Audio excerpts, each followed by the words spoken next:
Hey, friends! I wanted to review something for you that was playing at the theater. Now, the last time I went to the movies, there was this horrible, reeking stench in the cinema. I figured it was a backed up toilet or something. So I asked about it. They said, "Oh yeah, that's coming from Theater 12. It's the Eternals." Fortunately, that's not playing anymore, and they fumigated the place, and looks like they got most of it out of the carpet. Anyway, dumping the Eternals, an apt choice of words, made way for much better fare. Everyone is already talking about Spider-Man. It's really good. You should see it. And The Matrix. I heard enough about that one that I didn't want to spend the money. Everyone's already covering that too, so I chose a movie that not enough people are talking about, and that would be Licorice Pizza. Apparently, Licorice Pizza was the name of a chain of record stores in LA. It's a great name for a movie though, isn't it? This is only the 9th film directed by Paul Thomas Anderson, and wow, is it ever something?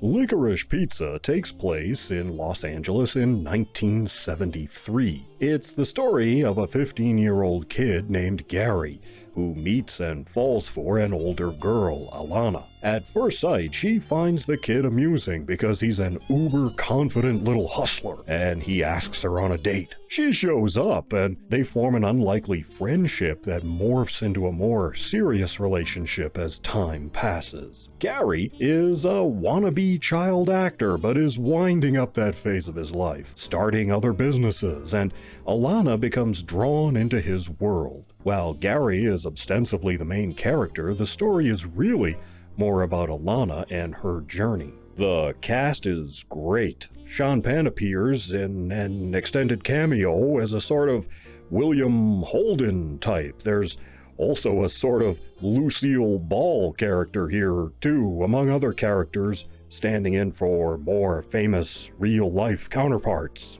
Like Belfast, which I reviewed earlier, this is a work based on reminiscence and memory from childhood years. It has a very definite sense of its time and place, and unlike most movies made today, it doesn't use a Twitter-approved checklist to do the casting or script writing.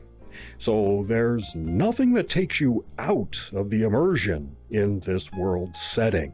There's no present-day politics or messaging or any of that crap getting in the way and pulling you out of the story. So refreshing. There are real-world events mentioned here, but they aren't just name-dropped, like the energy crisis and fuel shortages that happened at the time. They aren't just a random thing. It's worked into the narrative in a very organic way that makes sense, affects the characters naturally, and it just works. The soundtrack adds to that sense of time and place, too.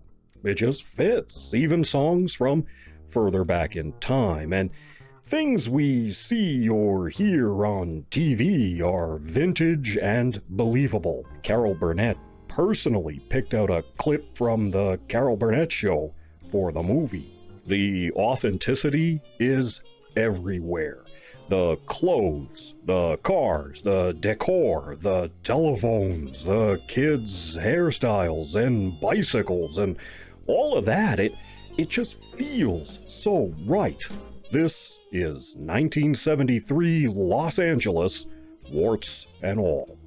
I'm giving this one 3.5 paws.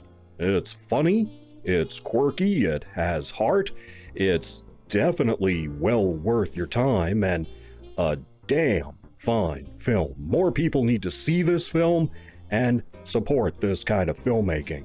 If you've already seen Spider-Man and want to go see another movie, by all means, go see Licorice Pizza.